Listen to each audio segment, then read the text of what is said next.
This is Ryan Satin, the editor-in-chief of ProWrestlingSheet.com, and this is another wrestling podcast. It's time for another wrestling podcast. The measuring stick just changed around here, buddy. You're looking at the best there is, the best there was, and the best there ever will be. They think they got the answers. I change the question. The cream of the crop. Nobody does it better. These are the best in the world, brother. These are the best at what they do. When we talk about the legends of the sport, there's only two in my book. Another wrestling podcast. Another wrestling podcast. Now can you dig that, sucker?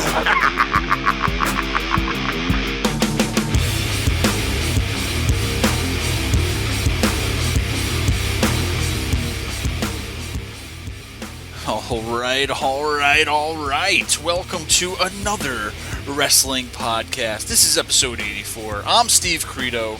And I'm Jonathan the Brain Benjamin. And this is another wrestling podcast. Guys, gals, and children of all ages, welcome. Jonathan, this is another wrestling podcast. What can I expect today? Well, you can expect a present. It is the holiday season for everybody out there. So my present to you is a great show. Well, Jonathan, my present to you is another great interview. Jonathan, we are 84 episodes in, 84 consecutive weeks of guests, week after week. Jonathan, I think we're the only show that has had a guest every single week since the beginning of their show. I'm just going to throw that out there in case you didn't know that, guys. That's a little factoid of AWP. And Jonathan, we're going to keep that streak going with Ryan Satin this week. He's a former TMZ producer. You've seen him on shows like TMZ, and he has his own ProWrestlingSheet.com out where you guys can find news, wrestling news, no clickbait. They're not trying to get you to click on this to get some money. He's going to tell you the news like it is, and he's going to be joining us in a little bit, and he's going to tell us, well, hey, like it is, Jonathan. So here you go, another present for you. Well, that's awesome to have Ryan on the show today. And Steve, you are just the gift that keeps on giving. So that's what I was told. Well, I don't know by who, but that's all right. I figured today we're talking with somebody who used to work in TMZ. He is now kind of putting out a lot of breaking news and talking about wrestling. And there's that line there, it kind of gets blurred sometimes, the real life and professional wrestling. So I thought it'd be cool to talk today about when storylines become all too real. So maybe a storyline that started out in wrestling but then carried over into real life. So I think we should talk about some of those moments. Are you with me? Do you know what I'm doing here? Or this is real, right? This is real life. Yeah, this is real life. I'm with you. I get it. Jonathan, I go back to one moment, and it all goes back to the thou shalt not be named Chris Benoit. And let me get this out. I'm not talking about what he did or anything, but Jonathan, it was the most obvious thing to where the week before this happened, Vince McMahon was killed off in the limo. It blew up. Vince McMahon was gone. Bye, Vince. We move on. Week later, fast forward, stuff happened with Chris Benoit and the tragic accident and whatnot. And literally, Vince McMahon is on TV the next night explaining, this and that. And yeah, that was, I thought, funny. Not what happened funny, obviously, but just funny how it's like, hey, we killed him off. And then, hey, I'm back next week to say, hey, this is a real life event that happened. We have to acknowledge this. And I was laughing at that, but not, once again, I don't need any hate mail at what happened, but at what happened with Vince McMahon and the whole trying to kill him off kind of a thing. Yeah, so obviously with that, it was a PR nightmare for them. It was just crazy because they had probably put months and months and months into this storyline about the death of a character, and then they turn right around and there was a legitimate death from a couple wrestlers. So I'm sure that had WWE just going crazy, and it was very strange all around the time when that was happening because no one really knew what was going to happen. I remember people on Facebook and social media really thought that Vince McMahon had died, And it was just one of those crazy storylines, and obviously it couldn't have not worked out any better than it had. So, well, Jonathan, I want to cut you off right there, but it got better because not only did Vince McMahon come on TV and say what happened, but they had a freaking tribute to Chris Benoit before they even knew what he did, and it was pretty much glorifying him as a person. And then literally the next day they found out that he murdered his family, and it was like, crap, we have to now apologize for not even knowing the facts of what happened and giving him pretty much a glorified Chris Benoit tribute show. And that's what put the icing on the cake for that whole live real life scenario, I guess you could say. Well, you just ruined cake for me, so thank you very much. I appreciate it. No more cake. Well, speaking of cake, I think another one that should be mentioned would be back in the 90s, the Attitude Era, when you had Triple H had taken the helm of DX. Shawn Michaels was out of the picture, and it was kind of Triple H and DX taking on Vince McMahon. So what better way to get back at the boss than fake marrying his daughter? If you remember, now this is why people are complaining about there being no Attitude Era today. He slipped something in Stephanie McMahon's drink. He drugged her and took her to a Las Vegas wedding chapel and mimed her voice and got married. And that started the McMahon-Helmsley era in WWE. But what came from that was that they actually started dating, much to the chagrin of Vince and most of the family. But then they actually ended up dating and getting married in real life. So this is one of those things that you have to wonder if they hadn't started this storyline, if they would have actually gotten married in real life. So this is definitely one of those that started in the pretend storyline mode and then carried over into real life. Do you remember much of that time? Oh yeah, that was pretty another hilarious thing, going through the chapel and all that stuff. It's funny how it turned out, because at that time, it's a storyline. Of course, we know it's not real. And then they actually did get married. Then, I don't know, I wasn't that old, so I didn't really, think of it too much. Then I'm thinking, well, did they really get married, or is this just part of the storyline? And it's kind of, just blended together. Real life met fiction, or nonfiction. I meant. So, I think one of the coolest things about that too was that if you watch the McMahon DVD that WWE put out, Stephanie said that he literally asked if they could put the wedding on pay-per-view. Like, that's what Vince thinks. Like, he thinks, oh, well, Stephanie and Triple H are going to get married, then I can make a buck off of this or whatever. So they obviously didn't do that, but I thought that was pretty awesome. Yeah, man. It's interesting, though, because it's just like, you're writing for a show, or you're doing this show for TV, and it's just amazing how, these things happen to where real life comes into play. What do? You work around it, you write it into the real life, and hey, I guess that's the wrestling business, I guess, right?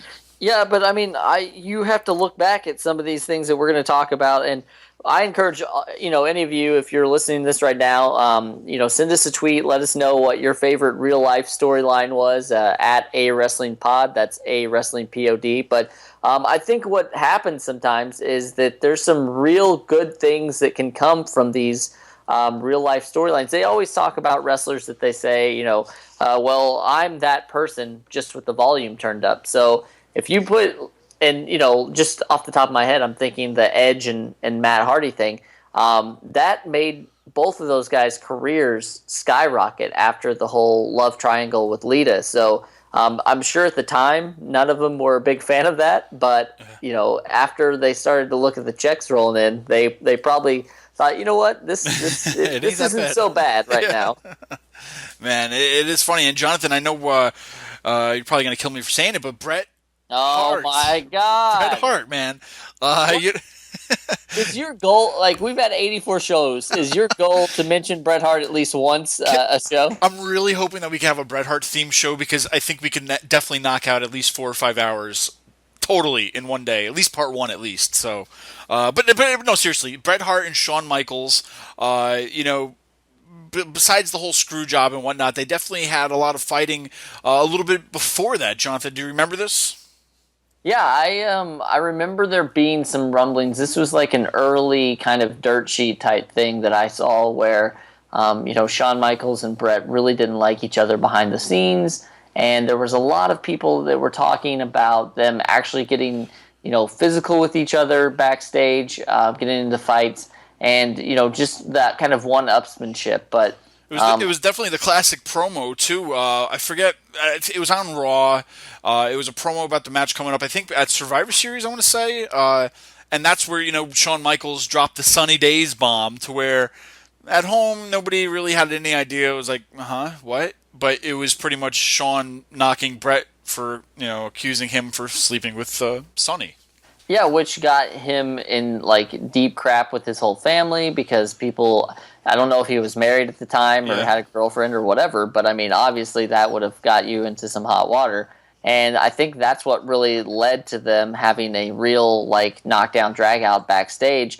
And I heard that Bret like literally ripped some of Shawn Michaels' hair from the scalp due to this fight. So that's probably a pretty rough thing that would have happened there. And once again, it pushed those guys to the limit. And they were trying to outdo each other and be the best. And I think that without the two of them doing what they did, then wrestling definitely would have suffered back then at that time. Man, Jonathan, this is only what we know. I mean, I wonder how many times real life has come into play in a lot of these stories, promos or whatever, to where maybe we didn't really know about it. You know what I mean? So granted, we've heard all this stuff online. Now with social media, everybody knows something out there and they want to get it out there first. But I mean, throughout the years, even going back to the 80s, 90s, that time period, to where maybe things were happening, and even in a promo, because like I always think about it like, okay, me and you were going to have a match, Jonathan. We have a pay-per-view coming up. Now we got to go out and do a promo, but I don't like you. You know what I mean? Granted, this is make-believe. Oh, okay. But, I don't like you. I'm going out there, but we're working together, and I have to do a promo. And I wonder, like, how many promos have yesteryear or whatever happened to where I'm going out there, I'm still trying to do business, I'm still trying to, keep it going, and obviously I'm just saying things to just really piss you off, and I'm making it part of my promo. But when you come back to it, you're like, why would you say these things? But then I could just argue, well, I just wanted to get you fired up, kind of a thing. You know what I mean? All in all, what I'm trying to say is, like, I wonder how many times that it's happened to where guys have just threw things in there that somebody just hated, and just to get the other guy riled up. And I wonder how many countless stories we just don't hear about all the time. Well, I mean, look at what just happened recently with the whole, Paige and Charlotte thing. That was written apparently by a WWE writer or someone from creative to mention Charlotte's, brother who passed away. That's kind of a real thing to get in there, but it got everybody talking. And, I'm not saying it's right or wrong or whatever, but I think that, that really to get real feeling to these wrestling shows wherever you're at, a little bit of that real life has to get in there. And I remember another one just off the top of my head that I can think about is when CM Punk was going against Jeff Hardy right before Jeff Hardy left the WWE. Yeah. And he just kept hammering him about his his past drug abuse, and I just couldn't believe it because it was real. Everybody knew that Jeff Hardy had struggled with drug abuse, and CM Punk is straight edge, and he makes no bones about it and tells everybody. But it just kept going and going, and it got somewhat uncomfortable because Jeff Hardy is he's living it, like he's going through it probably still as they're talking about it. So it had to be rough for them. And speaking of CM Punk, I think another huge real life thing that happened that was started out as a storyline was the Punk's pipe bomb. If you haven't seen it, go on YouTube and look it up. And a lot of people question whether it was scripted, the promo, or if it was a true shoot, as they call it. But most people seem to think that Punk was told, go out there, say some things, and we have your back or whatever. But in his pipe bomb, in 2011, he talked about, how the company's going to get taken over by his doofus daughter and son-in-law, and how that creative is stifling, and they keep the good people down. And really, in 2014, just a few years later, he left the WWE due to many of those things that he was complaining about. So it was kind of like a scripted promo turned into real life. So man, and that's what made great television too. Like, regardless of what he said, whether you love it or hate it, promos like that, man, from the gut are so good and so lacking in today's wrestling. I think sometimes things are too scripted out to where, guys are trying to remember their lines and can't just go with it. You know what I mean? Instead of going out there with bullet points of, okay, we gotta, you gotta say this about CM Punk, bring up that he's going to UFC, and make sure you drop the mic at the end. Instead of going out there with bullet points, these guys are trying to remember a freaking script of word, line for line, word for word, because it's so scripted today. And that pipe bomb, that promo, man, it was so golden, because as you're watching it, you're like, this is real. You know what I mean? Like, this is happening right now. I can't believe I'm witnessing this. Man, and you can't write that, and you can't do that. You know what I mean? And like, it's such great it's such great TV. Like, I could watch that over and over again, and you just get like goosebumps from listening to it, just because of how authentic it is, just how on the spot it is, and it's real. It's real television. This is what's happening live right now, and man, that's one of the things that just made it great, mixing that reality into these kind of scripted shows. Yeah, and I mean, somebody who was never at a loss for words, obviously, and this is another kind of golden era of wrestling, but the Austin McMahon feud, that whole thing, it started out no problem. Austin and Vince were, talking about this stuff, I'm sure, backstage and saying, do this, do that, whatever. But then, you get around Austin quit the WWE in about 2002 due to some personal differences, creative issues with Vince McMahon. So, you have this on-air feud that's made everybody millions of dollars. Austin becomes the top-selling guy of all time, and a pop culture icon. McMahon was probably just thrilled, but then, Austin goes on and he says that he was burnt out and that it shouldn't have happened the way it happened. And, he's paid his price for what happened in 2002. But, if you're not familiar with it, Vince wanted Austin to kind of lose to Brock Lesnar on Raw at a King of the Ring, quarterfinals match or whatever. Austin seemed to think that it should have happened on a pay-per-view, that they could have made a lot of money off of it, and he was confused as to why. And so in the infamous speech, Stone Cold took his ball and went home. But these are, I'm sure, like you said earlier, Steve, like thousands of these things have happened. These are just kind of some of the ones that we could think of off the top of our heads. But, we really, if you follow us on social media, Facebook, Twitter, any of that, just, send us a message, let us know. You can call our hotline, too. We have our very own hotline. It's 1-802- 297-7672, and again, that is 1-802-AWP-7672. That's right, Jonathan. And speaking of reality, we have a guy coming on right now, former TMZ producer, current CEO of ProWrestlingSheet.com, bringing the reality of journalism in wrestling to the forefront, Jonathan. And, well, let's get him in here and we'll talk to him. And right now, let's welcome Ryan Satin. All right, we have another amazing show today. Our guest is a former TMZ reporter, a lifelong wrestling fan, and current CEO of ProWrestlingSheet.com. But most importantly, somebody who is making wrestling journalism a real thing. Ladies and gentlemen, please welcome Mr. Ryan Satin. Ryan, how's it going, man? It's going good. Can't complain. Just busy, Definitely. Now, Ryan, as we mentioned, you're a huge wrestling fan. Do you remember that moment that got you hooked on wrestling? My dad works in the entertainment industry, and when I was really young, what first kind of got me interested in it as a young kid was he worked for USA on a TV show called Rhonda Shear Up All Night, and Rhonda Shear got to do like some interviews it was one of the WrestleManias, I forget which one, that was out here when I was young, and my dad got to do some stuff at it. And I got to walk through the locker room, and it was just so weird seeing all these characters, and like they were hanging out with each other, but then some were in character, but some weren't. And then we got to go to, I guess what would be known now as like the gorilla position, but we got to kind of hang out in that area for a second. And I got to talk to these two wrestlers, my brother and I didn't know who they were at the time, but they were so nice to me. And they were just like, how's your day going? Like, you guys enjoying the show? Like, great. Thank you so much. And then they were like, hey, you know what? Our music just started. We got to go. It was really nice meeting you. We're like, thank you. They kick the door in, and they start walking out all angrily and yelling at the crowd all mean. And it was actually Bam Bam Bigelow and Luna.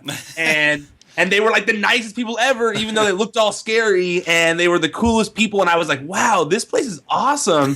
This is really cool. And so I started watching then, but it was much more casually then because my dad's always been a fan. But the time I really got hooked was when Mick Foley got thrown off the Hell in a Cell. It was like a neighbor showed my brother and I on a VHS, like something crazy that had just happened on pay-per-view. And I remember my brother and I were just like, holy crap, we got to start watching this. And we watched it ever since. Sure, wow, all right. Oh, well, did you have any fan favorites growing up? I mean, was there one or two guys that, were your go-to guys watching it back then? I was always a big DX fan. My brother was like a big Rock fan, and I was always like the DX fan. Like Stone Cold and DX were just like, I love those guys back in the day. I mean, DX to me was just like, it was just like so in your face and like nothing I had ever actually seen before on television, especially because I was so young. And it was just all the stuff they were doing, from the suckets to the sexual innuendos to the just awesome matches. Like, man, like I remember watching Triple H versus The Rock at SummerSlam, the Highway to Hell one, and a ladder match, and just being like, this is the best, and people love to give Triple H crap, but I just remember as a kid, I was the biggest Triple H fan when he was in DX until he stabbed us all in the back and turned corporate. There you go. Now, obviously, you were in the minority as a wrestling fan at TMZ. Do you remember the first wrestling story that you pitched to Harvey? Well, I don't remember that. I just remember the first wrestling story that I worked on, because I wasn't even on the news desk yet, but I was on the TV show at the time. But I was just like a PA and production assistant for the TV show, and I was on the show as well, and everyone knew I liked wrestling. And when Umaga passed away, they kind of came to me and were like, hey, do you know about any of this stuff? And I was like, yeah, I know about all this stuff, Yeah. And I helped out a little bit, like, sending them tweets of what wrestlers were saying, like, rest in pieces and, RIPs and things like that. And started, like, hitting up, like, a few wrestlers I wanted to talk to. It was kind of my first time I had really kind of made a few, like, times where I reached out to a few wrestlers and things of that nature to kind of try and get a story or something on, like, them being, doing some sort of tribute to Umaga. And then after that, it was shortly after that when I finally got an opportunity to work on the news desk as a PA on the news desk. So then I'm trying to remember what the very first wrestling story that I actually pitched to them was. I don't know. I just remember that when I first started, the only time they really cared about any wrestling stories was when it was like when someone passed away, or if someone got suspended for a drug test or something along those lines. And then I just remember that, they always stressed at TMZ to all the newer people that you should, you should latch on to some sort of niche thing that is popular and own that niche. If you want to work on that niche, then you should own that niche and become the best at it, and get as many contacts as possible and know as many people as possible. And at the time, I was new. I was on the TV show, but I was still kind of new to all this. So I just started reaching out to just people I wanted to get to know in the industry that I thought would be good contacts in the future, and just kind of explaining that I was, just getting started. And, I just made a few contacts here and there, and that person led me to that person, and that person led me to that person. And then eventually I just remember that I started pitching a few stories here and there, and they didn't really care about them. They were like, no one really cares about this. And I would just fight really hard for the story to go up. And I'm very persuasive. so eventually they would listen to me, and they would see how well the stories would do in traffic. And so they finally, as I moved up in rank at TMZ, my stories would do just as well in regards to wrestling, until finally they stopped giving me any pushback. And then, as you saw, there was tons of wrestling stories after that on TMZ. Sure, yeah, definitely. Now, I recently watched a video of you speaking with a heated Ultimate Warrior. Were there a lot of these moments when speaking with wrestlers that maybe we, the viewers, didn't really get to see? There's definitely been a few. There's been a couple, yeah, but that's the worst one. That was, but to be fair, like the people in the past who've maybe been unhappy with me or a story I've done or things that, or, maybe just where I worked and things of that nature, like, I understood most of the time, but that one was just out of control because I hadn't done anything in that situation. And if you watch the video, it's hard to kind of tell what he's talking about in the beginning, but he's like yelling at me. Like when he's like, "Where's your shit on me? Where's your shit on me?" Like what he's talking about is not a TMZ story. It started off by him saying to me he's mad in general, and he's talking about how he's mad that about the Ultimate Warrior DVD that got out back in the day, because this is when he was still not really cool with WWE, and he was talking about the Ultimate Warrior DVD because at the time he had put out these videos where he was putting Hulk Hogan on blast, and so he was going off on me because he was just in general angry that WWE had put out this DVD and now he's doing this, and he's like, well, where's your shit on me in regards to that? Like he's saying, like, where's your shit on me, talking back to WWE on what they did. And I'm like, hey man, and I was so new there, so I'm like, hey man, like I'm with you. That was when I was still fighting to get wrestling stories up. So I was like, hey man, like I get it. And he did not care. Like as you see in the video, he goes off on me, and yeah, it was but it's definitely an experience. Not many people can say they had the Ultimate Warrior angrily yelling at them face to face in full makeup and jacket and all, Sure, definitely. Now, there came a time too when TMZ seemed to be breaking a lot of WWE news specifically, and now even ESPN has kind of gotten on the bandwagon recently. Was that something WWE reached out to TMZ for, or was it the opposite? Or, all in all, do you think from TMZ to ESPN to any other news station, do you think that, the mainstream news is kind of making wrestling more, I don't know, I want to say legit in a way? I don't know if that makes sense. Most of those, I would say 99% of those stories you're referring to were just stories that I worked on. So it wasn't, it was... obviously I can't talk about my sources or where I get information from or things of that nature, but my whole thing when I was at TMZ, that was my goal was, I felt like there was all these wrestlers who to millions of people are huge celebrities, and that I was at a place that was more mainstream, and I wanted to help these guys have a mainstream avenue, wrestlers that I know to be super famous that I feel like for the most part get ignored in bigger media platforms and stuff like that. So that was more of a me thing. I was on a mission to get as much, coverage for them as possible because I love wrestling and I feel like they're just as big of celebrities as, Lindsay Lohan, right? Yeah. Does it make you feel vindicated that TMZ is continuing to run breaking wrestling news after you left, such as the most recent bombshell about Rusev and Lana? 100,000%. Yeah, no, absolutely. Yeah, no, absolutely, man. Like I was saying, the first story I started was Umaga, and they really only cared because he passed away. To go from that to, TMZ breaking a big story like the Lana and Rusev thing, changing storylines because, storylines being changed because of it. Mm-hmm. Absolutely. It just makes me happy that, I wasn't there to do that and that they do care now, that I've been able to help them realize that it's something that they should be paying attention to. And I hope more mainstream media does the same thing, Mm-hmm. So on today's show, we're talking about the most famous wrestling storylines that became real. Do you have any of those that come to mind off the top of your head? My favorite one would just be Edge and Lita and Matt Hardy, just because, when you're a kid, things are so much cooler, and I just remember all that playing out with, excuse me, with Matt Hardy going to the indie scene for a minute and then coming back and jumping the railing and all that kind of stuff. And I mean, that was like the only time, one of the times I thought Matt Hardy was going to win the world title. Like in my head, I was a huge Hardy Boys fan and stuff. So definitely that one, because to me, it's the one that people still point back to because it was just so real and so raw of everything that happened. And they just put it out there, which I feel like in today's society, if a similar situation were to happen, they never would put it out there on TV like that. No, yeah, definitely. So what are your thoughts, too, on mainstream wrestling today? Because there's a lot of stuff going around to where, the ratings are falling, WWE needs to do something with their show, or, I don't know. Do you feel like things are just falling apart with the 3 hours that they're given, at least WWE in their point of view?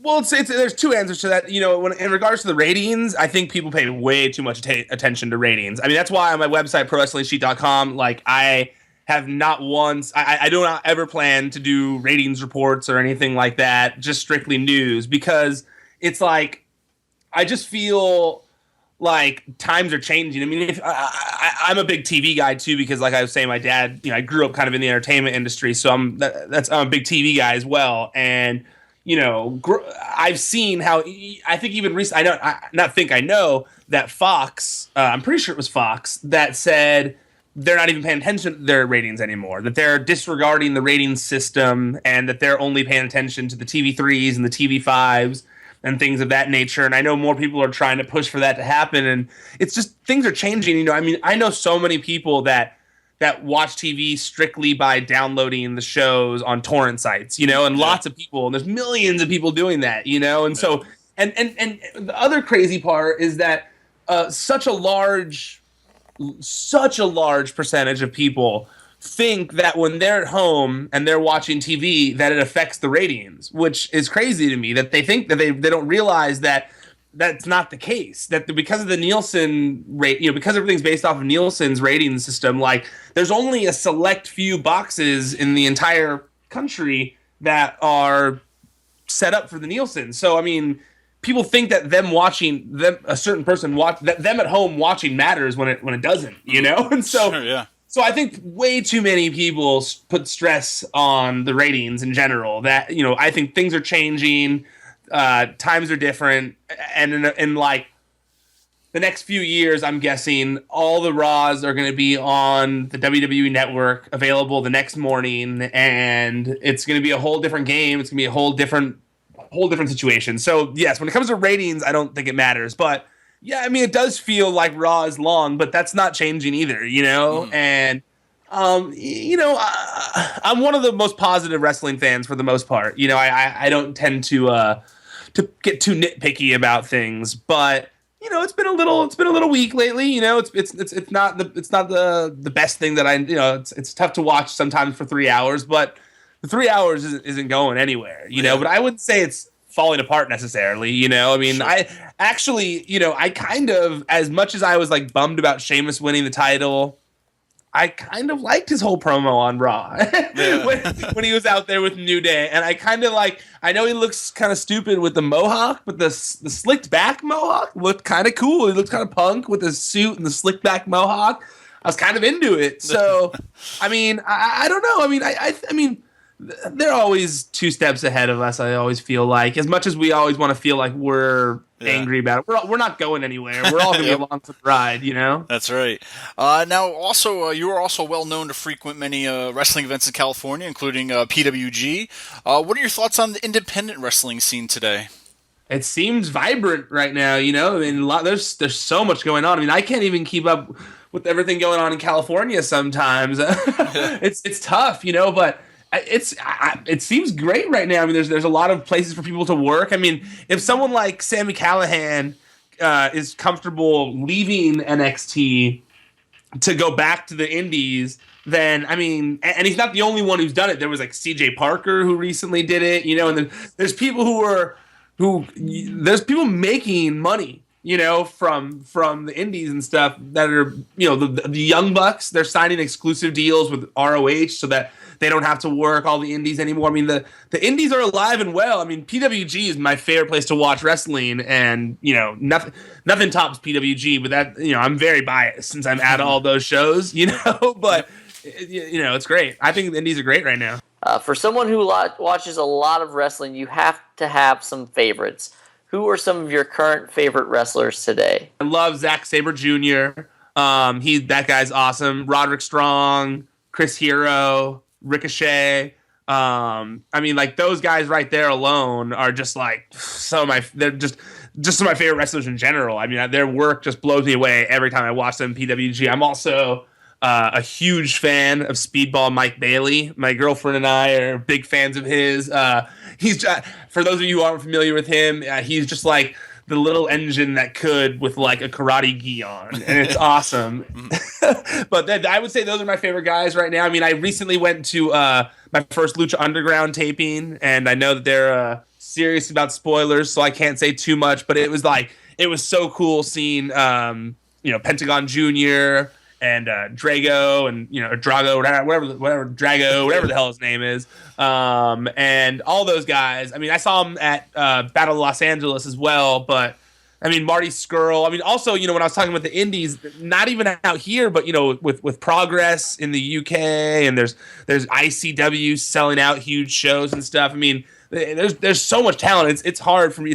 It's a very difficult question for you to ask, for me to answer my favorite wrestler right now. It's tough. Sure, definitely. You just brought up Lucha Underground. I got a question about that. To where, what are your thoughts about seasons in wrestling? Granted, like WWE and a lot of these guys, they're wrestling pretty much the whole year. And, there's no downtime, there's no off time. But with Lucha Underground, they filmed a season, you watch it, they're off for a few months. Now they came back, filming season 2.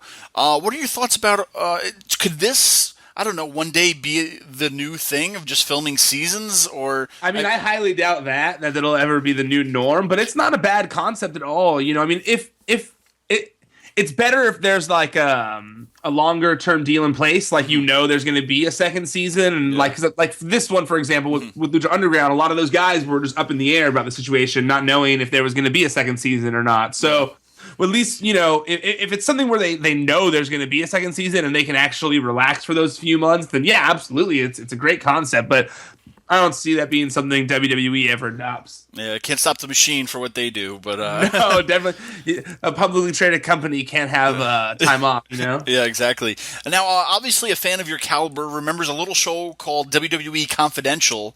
Yep. If given the opportunity, would you like to have a show like that on maybe the WWE Network one day? Could we see? Would you with me on it, or with just you on it? Yeah, your own. Yeah. I mean, I would love something like that, dude. If there's any producers from WWE Network listening, yeah, hit me up, dude. Now, after leaving TMZ, you decided to start ProWrestlingSheet.com. What was your motivation for starting this website? Well, after leaving TMZ, because the whole time I was at TMZ, I was working on wrestling stories, but I was also working on non-wrestling stories. And the last year and a half, 2 years that I was there, I just was really I enjoyed getting wrestling stories the most. It made me the happiest. It was the most fulfilling stories to get because I'm so connected with with so many different fans, and I'm friends with so many of them, and I just like the community. They're very supportive of everything, of people, of other wrestling fans in general and stuff. And so, when I left, while trying to figure out what I wanted to do with my next step in life, I just felt like, I had so many people reaching out to me with stories still, and people hitting me up saying like, oh, we missed getting senior stories on sites and stuff like that. And, it was just, I would go and I'd read other stories, and honestly, like, there was a lot of clickbait out there where it's just like, and it's not so, it was more just like, and I use that term loosely, but it was like a lot of times I would be on Twitter and stuff, and I'd be wanting to read wrestling news. Yeah. And when I was at TMZ, and I wanted to read wrestling news, if I saw something, I could, if it was questionable where it was coming from, I could go work on it and find out if it was actually true or not. Well, then when I wasn't at TMZ anymore, it was like, well, I can't go do that. And I just was like reading so many stories, and they were questionable things. Like I'd click a link on Twitter, and it would say, what did Stephanie McMahon what did Stephanie McMahon get Vince for his birthday? And I would click the link, and it would not say in the link what Stephanie McMahon got Vince for his birthday, and it would drive me crazy. And so eventually, I was like, I should just start my own website, and I started to, I'd never built a website before, I worked on the website for 6 years. I'd never actually made a website before. I'd worked on, I knew how to navigate it all, but it was all a new thing for me. So I taught myself how to build the website, taught myself how to do a bunch of different things, and started working on things behind the scenes, and taught myself how to record, edit a podcast, and as you know, it's not easy to do it first. And it's definitely when you're like, why are these mics all recording each other? Or like, or like, I say the word like too much, which I've done here today, and I tried my best not to say all the time, but I'm from California, so I can't help it. And but yeah, so it was just a big learning process, but I really wanted to. My main motivation behind it was just me personally.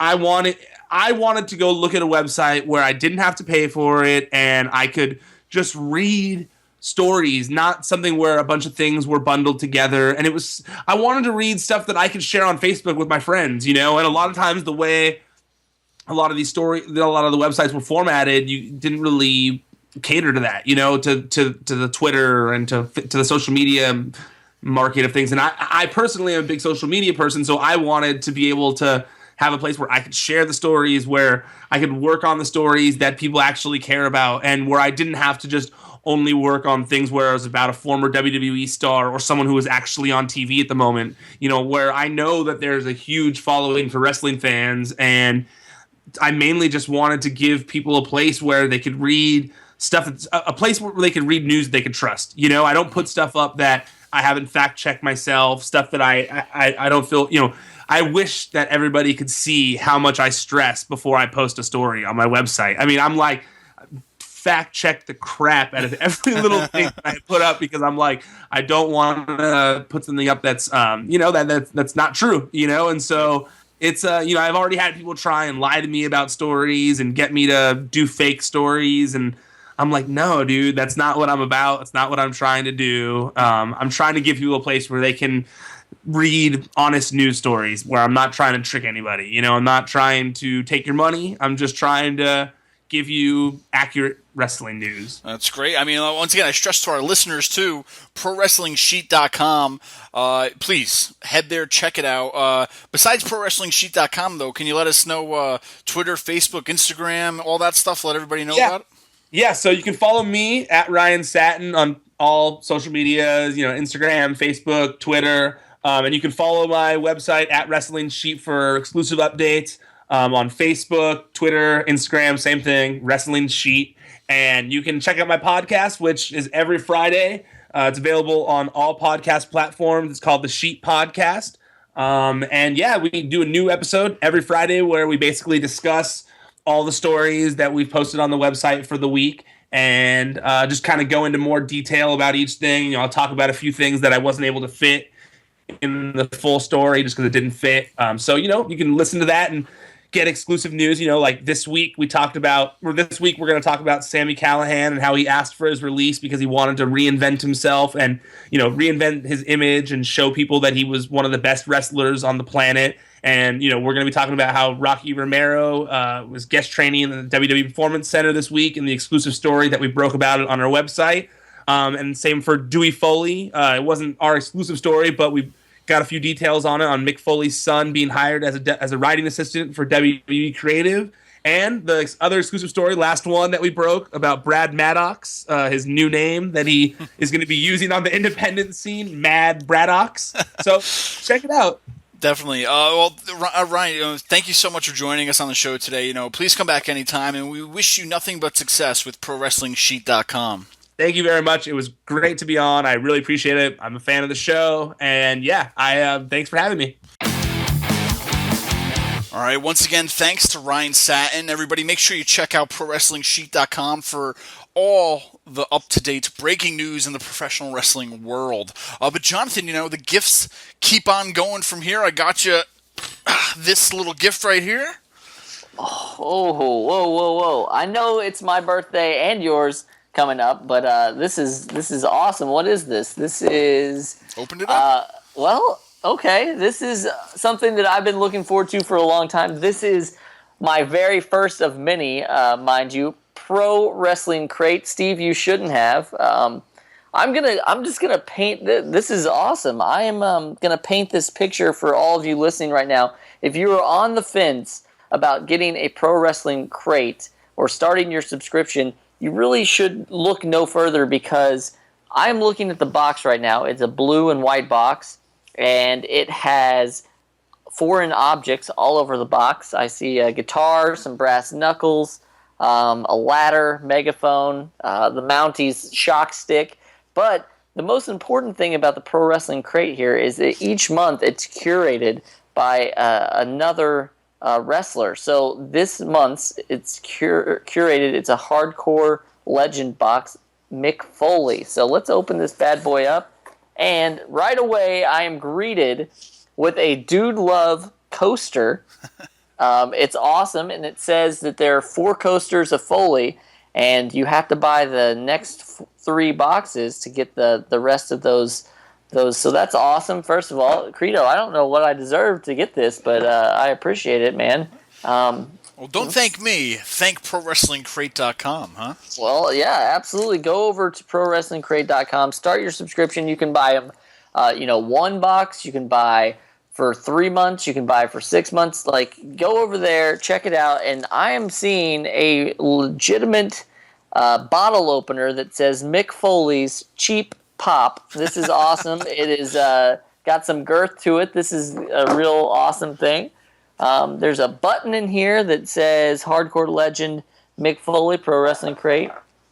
I see an exclusive PW Crate poster. It is a Mick Foley Sacco poster. That is awesome. There is a discount for our friends over at Rasselroos, so you get a 20% discount on any product over at Rasselroos.com. I see a Mr. Sacco can koozie. That is ridiculous, and I love it.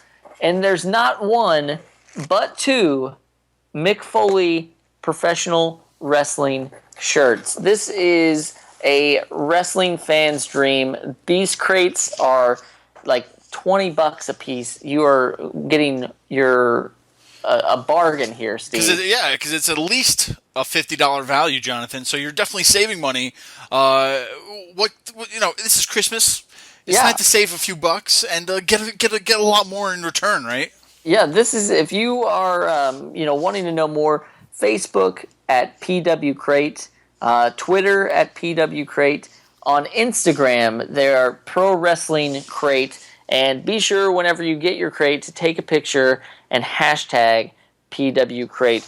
This, I'm telling you, is an amazing gift for anybody, a wrestling fan in your life.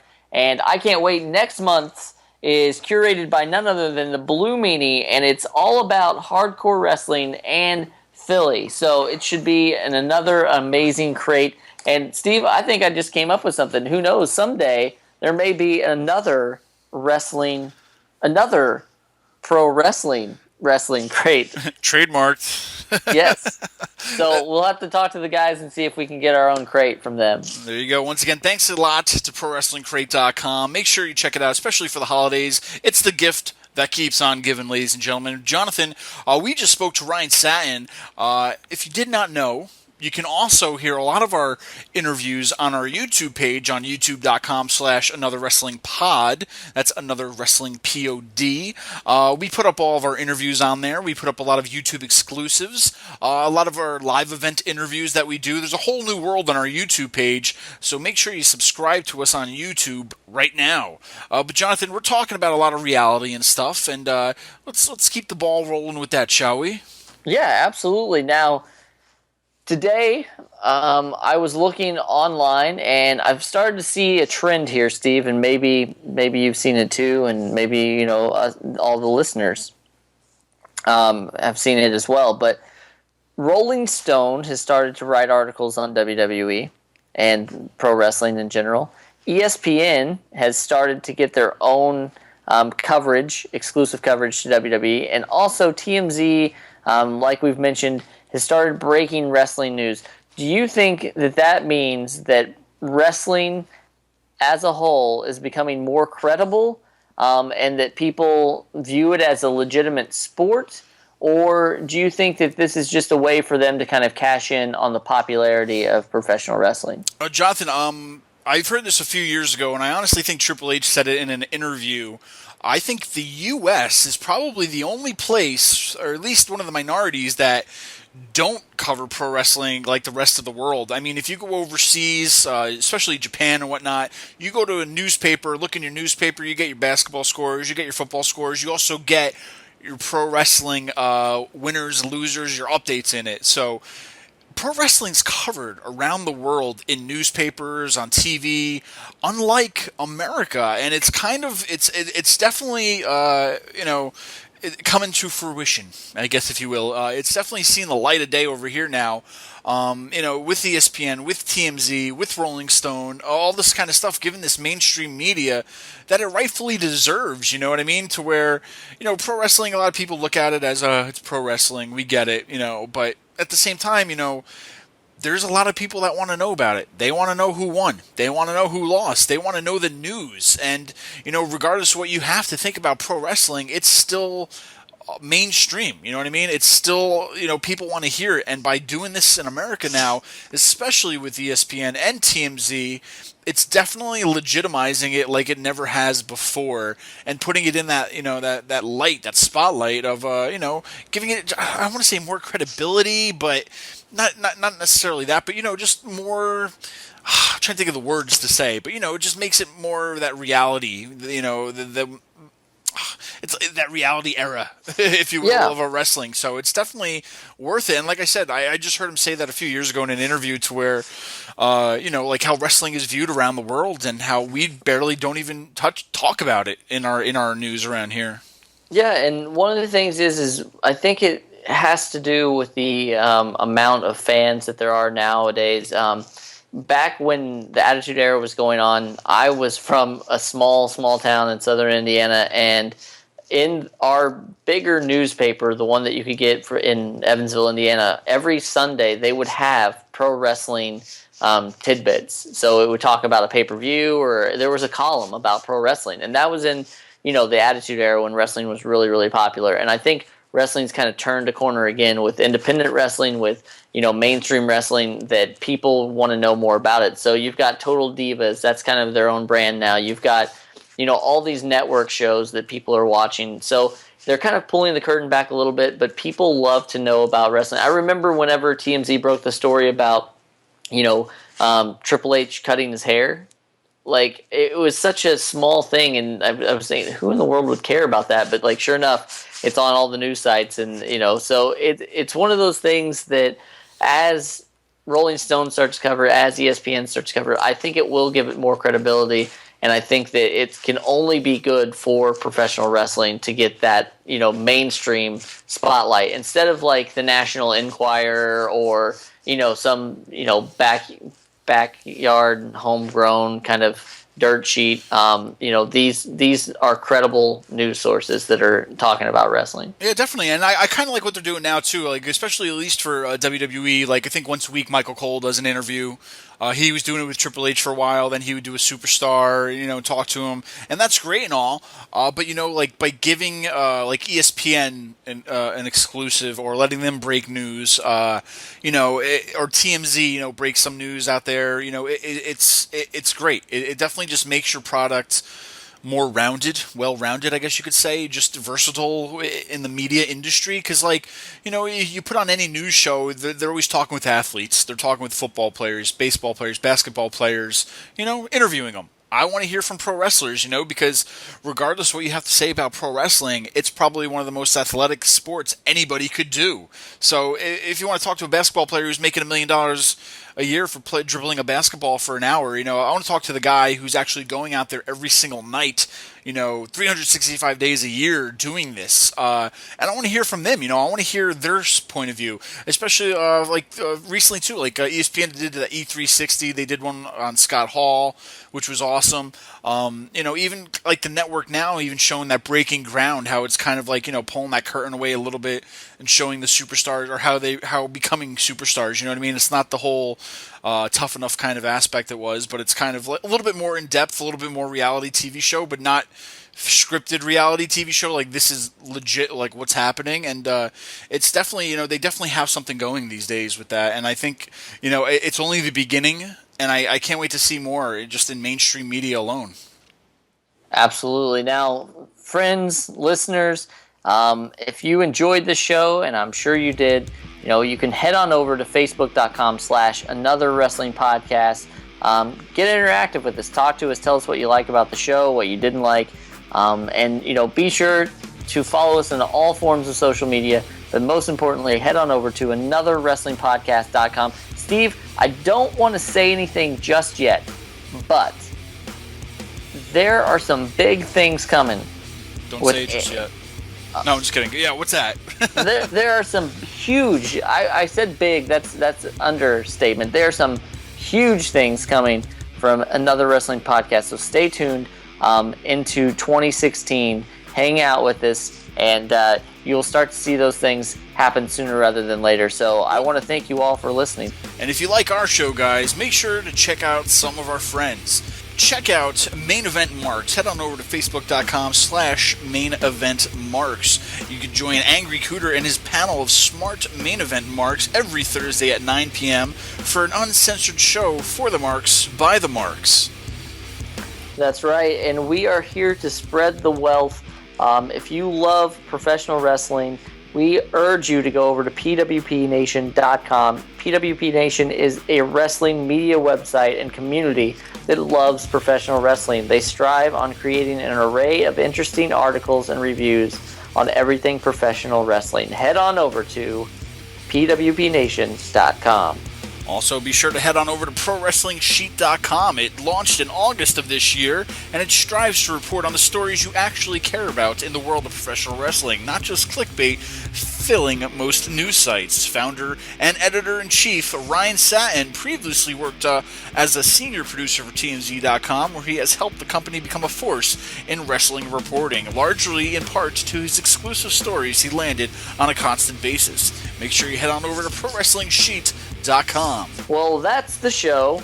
We want to thank you all for listening today. Every week we do this show free of charge for you, the fans. If you're wondering how to repay us, we have just the thing.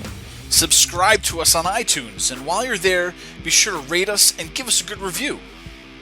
And if you're looking for more information about AWP, then head on over to anotherwrestlingpodcast.com. We are all over social media, and you can find us on Facebook, Twitter, Instagram, YouTube, and more.